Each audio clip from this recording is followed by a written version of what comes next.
সে অভিজ্ঞ প্লেয়ার, মোহনবাগানের প্লেয়ার নাকি এটা, সে মোহনবাগানের প্লেয়ার এসছে, ঠিক আছে। সে মোহনবাগানের প্লেয়ার গোল সেভ দিতে এসছে এসকে জুয়েলার্সের হয়ে। আর ওদিকে কল্যাণীর প্লেয়ার গোল মারার জন্য প্রস্তুতি নিয়ে নিয়েছে। দেখা যাক কি করে।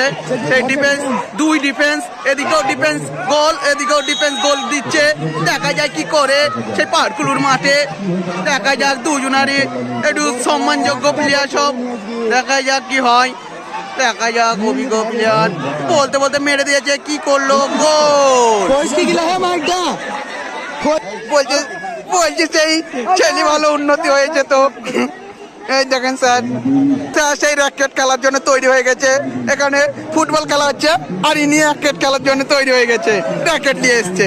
তাহলে বুঝো, এই দেখো এটা ক বছরকার আগেকার স্যার, নিজেও জানে না। সেই চলে এসছে অভিজ্ঞ প্লেয়ার, আবার সেই স্যার দিতে পুঙ্গা লড়াতে লড়াতে। আর এদিকে দেখা যাচ্ছে ও না, গোল, কি হুয়া। সেই এক একেও হয়ে গেছে, আবার এক এক করে মার হবে। দেখা যাক কি হবে এরপর। এই অবধি ছুঁয়ে দিলাম, টাটা, বাই বাই। কে জিতবে সেটা আমি সঠিক জানি না।